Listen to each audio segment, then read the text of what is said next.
Grosse carte NBA, je vais vous partager 16 conseils pronostics pour les matchs du jour juste après l'intro. Tu es passionné par les paris sportifs, tu souhaites augmenter tes revenus grâce à ta passion. Laisse-moi me présenter, je suis Aurélien Monod, plus connu sous le nom de Dorado, et je suis passé de livreur de pizza à parieur professionnel au Mexique. Alors cela fait 10 ans que je vis de ma passion et que j'aide les parieurs dans la francophonie à se créer un complément de revenus grâce aux paris sportifs. Si on a peut-être marre des arnaques dans ce milieu, c'est pourquoi je tiens à te dire que je suis un des rares parieurs à avoir un bilan 100% certifié par une plateforme externe et parmi les tout meilleurs de la plateforme. J'ai guidé des centaines de parieurs à travers mes vidéos, mes podcasts et toi aussi tu peux me contacter sur WhatsApp. Mon équipe te donnera ton plan d'action en fonction de ton capital, de ton niveau et ça totalement gratuitement. C'est unique en France, donc ne perds pas l'opportunité d'apprendre et de gagner à mes côtés. Je te dis à tout de suite sur WhatsApp et à très bientôt. Et bienvenue à tous dans l'Expert, votre émission du lundi au vendredi où on analyse les différents matchs NBA que je vous partage mes conseils pour vous aider à faire vos pronostics. Bienvenue à tous les nouveaux, n'hésitez pas à vous abonner à la chaîne YouTube, d'activer la cloche des notifications pour ne louper aucune des prochaines vidéos. Un grand merci à tous ceux qui disent merci dans les commentaires et qui like, ça permet de mieux référencer la vidéo et de faire connaître la chaîne YouTube à d'autres parieurs. Petit plan d'action gratuit, transformez votre stratégie, optimisez vos gains avec un objectif de 500 € par mois ou plus en fonction de votre niveau. Si vous êtes intéressé, c'est gratuit. Contactez-moi sur WhatsApp, le lien est dans la description ou vous scannez le QR code. Et c'est nouveau, rejoignez le channel Telegram. Vous pouvez scanner aussi le QR code là ou aller dans la description de la vidéo. Alors le channel Telegram existe depuis plusieurs années, je partage des pronostics gratuits, des conseils, des notes audio, mes informations, etc. C'est un peu la newsletter de Dorado et j'ai créé, c'est ça qui est nouveau, le groupe de discussion. Si vous voulez échanger avec l'ensemble de la communauté et moi-même, vous avez donc le lien du groupe sur le channel Telegram, donc n'hésitez pas à nous rejoindre. On a déjà dépassé la barre des 200, donc merci à tous ceux qui nous ont rejoints sur le Chanel. On va faire un petit récapitulatif de la veille. Il y avait une petite carte hier, les Spurs qui ont failli battre cette équipe des Bucks 125 à 121. On n'avait rien conseillé dans cette rencontre. Et le deuxième match, un petit 0 sur 2 qui fait pas plaisir du tout. Score final 127 à 130. Gros tir de Nikola Jokic. À la dernière seconde, under 236 points qui ne passe pas, match très offensif et KCP, over 1,5 panier à 3 points qui ne passe pas et on va revenir dessus tout à l'heure quand on abordera le match des Nuggets. Je vous expliquerai une petite observation que j'ai fait sur KCP lors du moment de l'analyse sur les Nuggets. Les matchs du jour. On n'oublie pas, je prends toujours en référence les codes de PS 38 Pinacle. Pourquoi ? C'est eux qui proposent les meilleures cotes et donc plus de gains. Ça ne limite pas les parieurs gagnants. Et en plus, via un des brokers les plus fiables au monde, Asian Connect, eh ben, vous avez vos retraits sécurisés et fiables. Ça fait plus de 10 ans que je les connais. Je suis passé par eux pour ouvrir mon compte et j'ai jamais été déçu par leur service. Et je sais que tous ceux qui sont passés par Asian Connect, vous êtes pareil, un service ultra qualitatif et pro. Donc du coup, si vous voulez avoir un compte sur PS 38 assez facilement, je vous mets le lien dans la description, vous avez un formulaire à remplir, je vous mets même un tuto vidéo comme ça, je vous accompagne pas à pas et vous vous perdez pas, et en quelques minutes vous avez votre compte sur PS 38 et vous pourrez parier sur le bookmaker des parieurs professionnels. Et petit disclaimer, on n'oublie pas, parier comporte des risques, il faut miser de l'argent que vous êtes prêt à perdre, respectez évidemment la loi dans votre pays, n'oubliez pas que ce ne sont pas mes pronostics mais des avis, mes pronostics sont sur le club privé VIP Premium, j'ai des clients qui me font confiance. Évidemment, par respect à ceux qui payent, je vais pas divulguer 100% de mes pronostics dans cette vidéo YouTube. Et de plus, je vous partage les over-under et les performances joueurs suite à votre demande, alors que ce n'est pas ma stratégie. Donc je vous partage, via mon expérience et mes connaissances, quelques pistes pour ces types de pronostics. Et aussi, je n'ai pas 100% des informations au moment de la vidéo, donc il peut y avoir des absences de dernière minute qui peuvent flinguer flinguer ou non les conseils que je peux vous donner. Voilà. Partons sur le premier match chez les Celtics qui reçoivent le Jazz et les Celtics qui partent logiquement favoris 126-114. Boston est une équipe costaud cette année, capable de mettre de grosses pressions et de grosses fessées à leurs adversaires quand ils sont vraiment dans une dynamique vraiment collectivement impressionnante, et ce qui en fait d'ailleurs un des favoris pour le titre de champion. Par contre, il n'y a rien d'intéressant d'un point de vue handicap ni over-under. Par contre, on va peut-être se pencher sur un Jason Tatum over 26,5 points à 1,869. Il tourne à 26-27 points de moyenne par match. Ça joue une équipe du Jazz qui est plutôt offensive. Du coup, ça va peut-être lui donner de l'allant pour pouvoir scorer un peu plus. C'est pas une équipe vraiment ultra défensive. Il n'y a pas grand monde qui peut défendre sur Tatum du côté de Utah, et donc je serais pas étonné à domicile qu'il fasse une bonne performance ce soir face au Jazz. Voilà la petite piste que je peux vous donner sur ce match-là.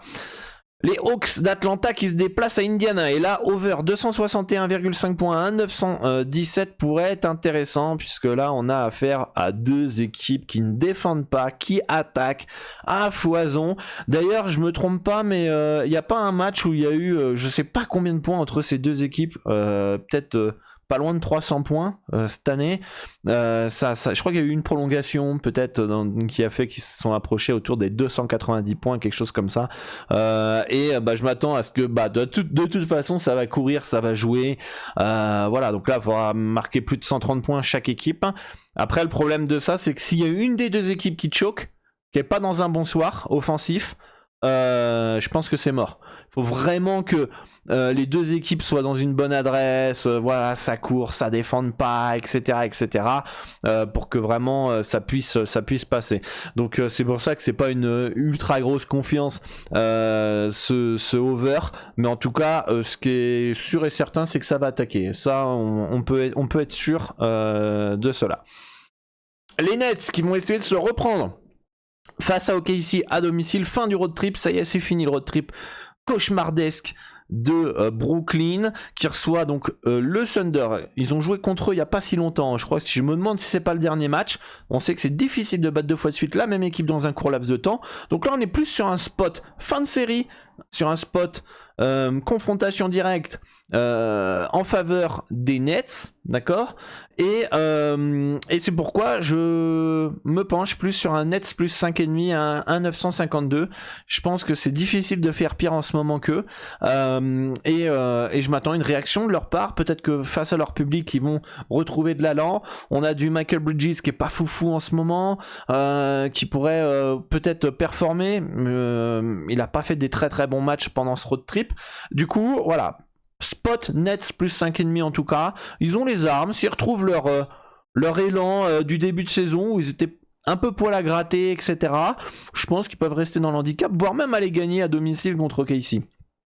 Et un over 234,5 points qui me semble intéressant. OKC va courir, va jouer l'attaque, etc. Brooklyn a les qualités offensives pour scorer, et je pense qu'il y a peut-être value sur le over parce que les dernières performances offensives de Brooklyn ont été nulles. Donc du coup, potentiellement, le cut est un peu plus bas par rapport à ça. Et du coup, ça nous donne de la value sur un over 234,5. D'accord ? Je pense que ça va être difficile de faire pire que ce qu'ils ont fait offensivement. Donc je m'attends à du mieux, quoi, du côté de Brooklyn. Et s'il y a du mieux, on peut avoir un over, tout simplement. Les Cavaliers de Cleveland qui reçoivent à nouveau les Wizards de Washington, et les projections donnent une victoire 124-115. Rien d'intéressant d'un point de vue handicap cette fois-ci, ni over-under, ni performance joueur, donc aucun avis sur ce match-là. Les Knicks qui se déplacent à Philadelphie, avec les Sixers qui partent nettement favoris selon les projections, 120-109. Ce qu'il faut savoir, c'est statistiquement, les Sixers sont la meilleure équipe de NBA. Ça peut surprendre, tel écart et un Sixers moins 6 en conseil, mais statistiquement, il y a le terrain, déjà même sur le terrain, ils sont bons, hein, ils jouent bien, etc. Ils sont dans le top 3 à l'Est, hein, si je me trompe pas, j'ai pas vu le classement depuis quelques jours, mais voilà, c'est une des meilleures équipes de NBA, et statistiquement, c'est très costaud. C'est pourquoi les projections donnent une victoire 120 à 109. Sixers moins 6 peut être intéressant. Ce que j'aime bien aussi, c'est Rundle under moins de 27,5 points à 1,826. Il tourne à 24 points de moyenne par match, alors certes il est chaud en ce moment. Ok, RJ Barrett est parti, donc ça lui fait peut-être un poil plus de munitions, mais je pense que c'est un joueur assez irrégulier. Il est capable de retomber dans sa moyenne. Il y aura du Joel Embiid en face ce soir sur lui, et il y a Jalen Brunson aussi qui va vouloir se montrer. Donc je trouve quand même que le cut est un poil haut pour les Knicks qui en plus jouent un rythme un peu plus défensif maintenant qu'OG Anunoby est arrivé. Donc je trouve que le cut un poil haut pour Julius Randle. Les Hornets qui se déplacent à Chicago, 113 à 107, victoire des Bulls, potentiel selon, en tout cas c'est la plus forte probabilité ce soir, ils sont logiquement favoris face à cette équipe de Hornets. On a Vucevic qui va être de retour et Zach LaVine aussi, mais il va être limité en temps de jeu, et malgré ça, ça nous crée de la value sur Charlotte. Ça nous crée de la value malgré l'absence de Williams, malgré l'absence de LaMelo Ball, de Gordon Hayward.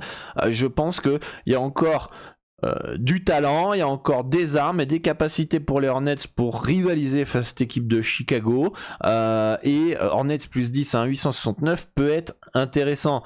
Attention, ils sont en road trip, attention, il manque des joueurs, mais il va falloir réintégrer notamment Zach LaVine dans l'effectif, et des fois quand tu es limité en temps de jeu, j'aime pas trop moi quand il y a un joueur qui revient et qui est limité en temps de jeu, parce que ça bouleverse un peu la hiérarchie, les rotations, et il faut le réintégrer, et ça peut foutre un peu le bordel. Donc parce qu'il est là mais il est pas à 100%, donc c'est toujours compliqué, et dans ces conditions je pense que Hornets plus 10 peut être intéressant dans cette rencontre. Les Rockets qui reçoivent les Wolves de Minnesota, et 107 à 107 selon les projections dans ces deux équipes. On va avoir un match défensif entre deux équipes qui étaient offensives par le passé et qui sont passées défensifs maintenant. Et du coup, c'est pour ça que Anthony Edwards, under 29,5 points, quand il tourne à 26 points de moyenne, dans un match défensif, et qu'en plus la dernière fois il a passé son over, je m'attends pas forcément qu'il fasse encore une grosse perf dans un match où il y aura peu de munitions, il y aura peu d'attaques, et va falloir être adroit, d'accord, et que ça sera défensif face à lui. Ok, donc pour moi on est peut-être sur un spot under 29,5, cut au-dessus de sa moyenne, équipe défensive en face, rythme défensif aussi. Why not pour le under. Dans un match assez disputé, serré comme ça, les Rockets, où c'est un match qui peut partir dans tous les sens. Certes, c'est vrai que sur le talent, sur le papier, Minnesota semble plus fort, mais d'un point de vue statistique, ça a l'air d'être équilibré. Mais on a peut-être une value sur les Rockets. Donc à 2,40, on peut peut-être mettre une petite piécette à domicile. Les Pelicans face aux Clippers, match très très très disputé aussi, 115 à 115 qui peut partir dans tous les sens. Belle performance des Pels à Minnesota, ils leur ont marché dessus toute la rencontre. Par contre, rien d'intéressant d'un point de vue handicap ni over-under. Je partirais plus sur un CJ McCollum under 3,5, 3 points à 1,537. Alors il a des munitions de tir. Mais le problème, c'est que pour passer son cut de 4, donc il faut qu'il marque 4 paniers à 3 points, sachant qu'il en prend 7 en moyenne par match, il faut faire plus de 50% de réussite à 3 points. Ce qui n'est pas un shooter pur, c'est pas son rôle. Parfois, il prend des tirs à 3 points plutôt forcés, je trouve. Et je pense qu'on a en plus face à lui Kawhi Leonard et Paul George qui sont des bons défenseurs. Je pense que le under 3,5 panier à 3 points, on est plus sur ce spot là que le over. D'accord, d'ailleurs il y a plus de probabilité que ça passe puisque la cote est à 1,537. Mais en tout cas, je trouve quand même que, un peu à l'image de Fox la dernière fois où on avait le under 3,5 panier à 3 points, aujourd'hui un des seuls joueurs qui est capable, ou si ce n'est le seul joueur qui est capable de marquer 4 paniers à 3 points dans un match en prenant un peu de volume, et c'est Stephen Curry, quoi, meilleur tireur de l'histoire à 3 points. Donc moins de 3,5 points, 3 points, oui, il peut le faire. Évidemment, c'est plus probable. Le over, il peut le passer uniquement s'il est chaud. S'il est chaud, ou alors il prend un gros volume de tir et qu'il est chaud. Mais s'il est dans sa moyenne de 6-7 paniers à 3 points tentés, ça va être compliqué. Ça va être compliqué de passer ce cut face à Kawhi Leonard et Paul George en face de lui. Les Mavericks de Dallas qui reçoivent Portland, 122-111 pour les projections. Les Mavericks viennent de taper d'ailleurs Portland il n'y a pas si longtemps. Il y avait un under qu'on avait proposé 239.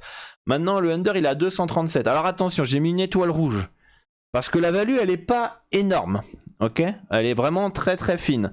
Limite, je pouvais mettre aucun avis sur ce match-là. Cependant, on a Luka Doncic qui est incertain. D'accord ?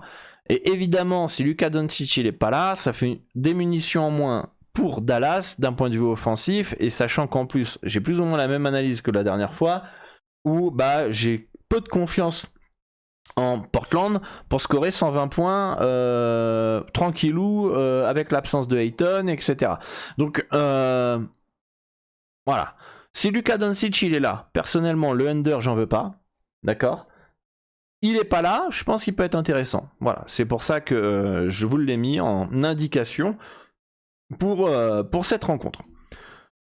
Denver, notre ami KCP. Notre ami KCP face à Orlando, les Nuggets partent logiquement favoris, 115-104. Attention, ils sont en back-to-back ce soir. Pourquoi je vous propose KCP over 1,5 panier à 3 points? Je vais devenir expert de KCP, où les gars, vous allez voir, je vais l'analyser dans les moindres recoins, ce petit joueur. Et hier... pendant le match, on était sur le groupe de discussion Telegram, donc n'hésitez pas à le rejoindre.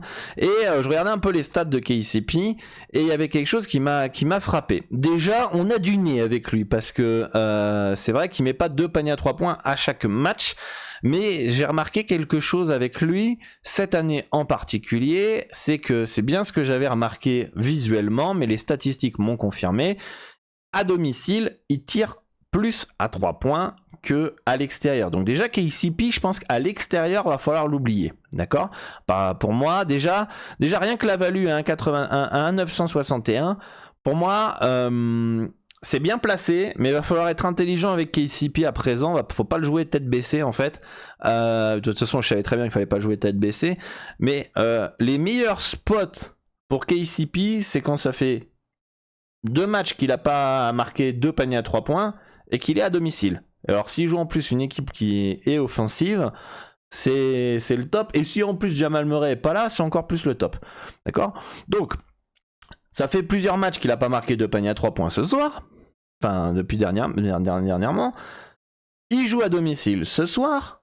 Denver est en back-to-back. Est-ce que Jamal Murray, qui s'est blessé, va pas être mis au repos ? Enfin, qui s'est blessé. Il a eu des blessures par le passé. Est-ce qu'il va pas être mis au repos ? Donc déjà 3 points. Et voilà. Et à domicile, en plus, voilà, je l'ai dit à domicile. D'accord ? Donc, on est sur un spot KCP. D'accord ? Si ce soir, il marque 2 paniers à 3 points, prochain match, il est à l'extérieur, on oublie. D'accord ? Mais en tout cas, c'est ce que j'ai remarqué. J'ai remarqué déjà qu'il marque pas souvent 2 paniers à 3 points à l'extérieur, parce qu'il a moins de tentatives de tir. Il en prend plus à domicile. Pourquoi ? Allez savoir pourquoi. L'année dernière, il était beaucoup plus régulier à l'extérieur. Il marquait 2 paniers à 3 points à domicile sur 5 tentatives. Et l'année dernière, c'était 1,8 sur 4 tentatives. Cette année, c'est une tentative en moins à domicile, une tentative en moins à l'extérieur. Donc du coup, forcément, quand tu tires que 3 fois en moyenne par match à l'extérieur, c'est compliqué d'en mettre 2. Sauf si tu tires les 2 premiers, c'est bon, ça rentre dedans, t'en tires un 3e, ça rate. Donc voilà, évidemment. Mais il n'y a pas assez de volume. Même déjà 4 tirs par rapport à 5 par rapport à l'année dernière, ça me semble léger, parce que ça veut dire 2 sur 4 à domicile, ça fait quasiment 50% de réussite. Enfin, ça fait 50% de réussite, mais comme il a un peu plus de 4 tentatives et il est un peu moins, il y a 45% de réussite peut-être. Donc en fait, tout dépend de son volume de tir, et c'est pour ça qu'il faut l'analyser dans le moindre détail et de voir que bah, en fait, finalement, il vaut mieux le prendre à domicile après une série de matchs où il n'a pas marqué à 3 points. Et s'il manque Jamal Murray, c'est top. D'accord ? Donc voilà pour KCP. Ce soir, c'est un spot KCP. On y va. Et puis on verra, on avisera la prochaine rencontre. Les Suns de Phoenix, ils reçoivent le Heat de Miami. Attention, les Suns, on a des joueurs incertains du côté de Phoenix. Alors ils sont où ? Ils sont là. Kevin Durant incertain et Eric Gordon incertain. Ok. Bradley Beal, on sait que bon, il revient de blessure, mais voilà, est-ce qu'il a pas... J'ai du mal à le cerner aujourd'hui, Bradley Beal. Est-ce que c'est un joueur si important que ça pour Phoenix ? Vaut mieux qu'il soit là, mais Voilà, est-ce que c'est ah ouais mais c'est pas grave, KD il est pas là, il y a Bradley Beal. Est-ce que Bradley Beal aujourd'hui compense KD? Je suis pas du tout convaincu par ça. Du coup, avec la potentielle absence de Kevin Durant et d'Eric Gordon, ça pourrait faire des munitions offensives de moins pour Phoenix. C'est pour ça que je préfère le under 229 points face à une équipe de Miami qui est une équipe plus défensive.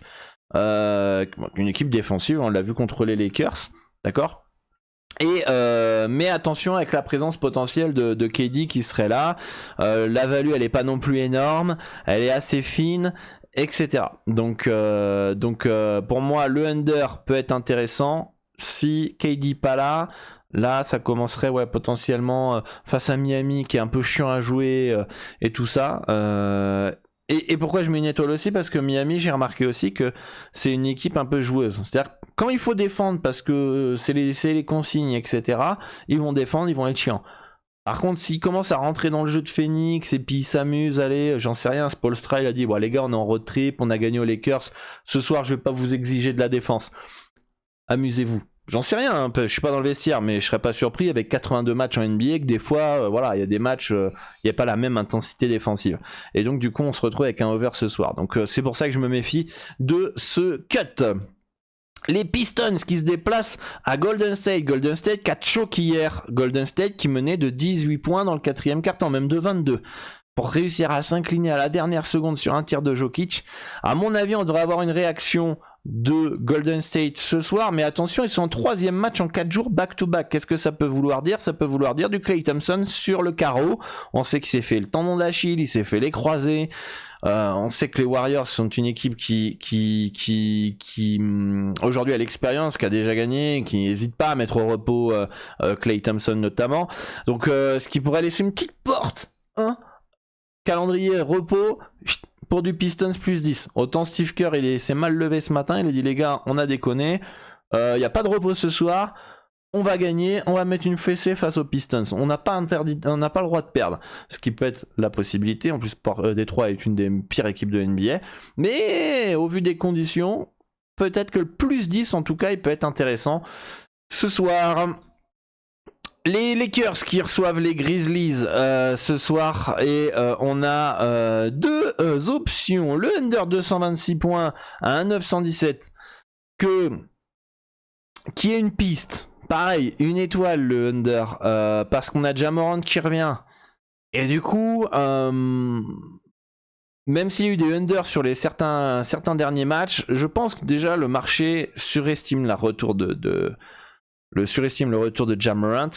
Parfois c'est sur l'handicap, parfois c'est sur le over-under. Il peut pas tout faire, mais c'est sûr que avec Ja Morant, il y a plus de tempo, il y a plus de rythme, il y a plus d'agressivité, il y a plus de peps. Et les Lakers, on sait que c'est une équipe qui est offensive, qui joue plus l'attaque, etc. Après, on a LeBron James qui est incertain. Attention à ça. Mais pour moi, encore une fois, la value du under, elle est fine. Je vous la propose, mais elle est fine. D'accord? Si James n'est pas là, ça fait des munitions de tir en moins, etc. etc. Anthony Davis, under 28,5 points à 1,892. Il tourne à 25 points de moyenne par match. Ce soir, il aura affaire au meilleur défenseur de la NBA, Jaren Jackson Jr., qui se le coltinera. Donc, un cut qui est au-dessus de sa moyenne face au meilleur défenseur de NBA. Est-ce qu'il va passer son cut? Attention tout de même, si James n'est pas là, ça va être la référence offensive de cette équipe des Lakers, et donc du coup c'est sûr que il aura plus de ballons, etc., etc. Donc le under il serait peut-être moins intéressant si James n'est pas là. Logique. Par contre s'il est là, quand on sait que quand il le passe son over 28,5 points, ça joue à rien du tout parce qu'il met 30 points, 31 points, 29 points. Alors il peut monter à 40 ou 35, mais souvent il est autour des 30 points. Donc ça se joue à un panier près. Il suffit que ce soir il ait moins de ballons, qu'il ait plus de difficultés face à Jaren Jackson Jr. Et qu'il ait peut-être un peu moins d'adresse et qu'il se retrouve dans sa moyenne de 24-25 points, du coup ça fait que le under il passe. Donc voilà pour ce match. Et enfin la dernière rencontre, c'est les Kings de Sacramento face aux Raptors. Les Kings partent favoris légèrement, 119 à 117. J'avais prévu de vous partager les Raptors plus 5,5 mais au moment où je faisais le slide, la cote elle a chuté, donc pour moi il n'y a plus de value aujourd'hui sur, enfin à l'heure actuelle où je tourne la vidéo sur les Raptors. Rien d'intéressant d'un point de vue over-under non plus, très bien placé, et du niveau performance joueur. Le problème des Raptors, c'est qu'il y a trop de joueurs pour scorer, quoi. On sait jamais qui est-ce que ça va scorer. Ça peut être un jour Siakam, un jour Jay Barrett, un jour Schroeder, un jour Scotty Barnes, un jour bon maintenant Giannobi il est parti, mais voilà, il y a trop de joueurs autour. On sait jamais qui va performer. Les rôles pour moi sont pas bien définis du côté des Raptors, et voilà. Et pour moi il n'y a pas de value sur des joueurs où on met un cut à leur moyenne et sur une équipe où il y a plein de possibilités offensives, et que un coup c'est comme je vous l'ai dit c'est Siakam, un coup c'est RJ Barrett, hein. Enfin, c'est un petit peu ce soir Siakam il est en feu, allez on va lui donner le ballon. Ce soir RJ Barrett il est intéressant, il est agressif, allez on va lui... C'est un peu chacun son tour en fonction du moment, donc c'est un peu chiant ce genre d'équipe, donc pas d'avis sur ce match là, mais on va surveiller les mouvements de cote et voir si les gens vont un peu plus sur les Kings pour qu'on puisse avoir une cote de Toronto qui remonte et avoir quelque chose d'intéressant. Voilà pour ce match les amis, n'hésitez pas à rejoindre le groupe Telegram, vous scannez le QR code, vous rejoignez le channel et en même temps vous rejoignez le groupe, et on pourra échanger et puis rigoler ensemble sur les différents matchs et pronostics. Voilà, grosse carte pour ce dernier jour de la semaine et cette émission l'expert, comme vous l'avez vu. Malgré tout une carte complexe, pas grand chose d'intéressant je trouve, d'un point de vue bête, hein. C'est souvent difficile ce genre de carte parce qu'il y a énormément d'informations à prendre en compte, faut prendre son temps, faut réussir à valider au bon timing avant que la cote baisse, spéculer, c'est pas simple ces grosses cartes. Donc soyez prudents, misez toujours de l'argent que vous êtes prêt à perdre, et puis nous on se retrouve sur le groupe de discussion afin qu'on puisse échanger sur les différents sports et les différents matchs. Voilà, bon week-end à tous, et moi je vous dis à bientôt, bonne chance pour vos bêtes, à très vite.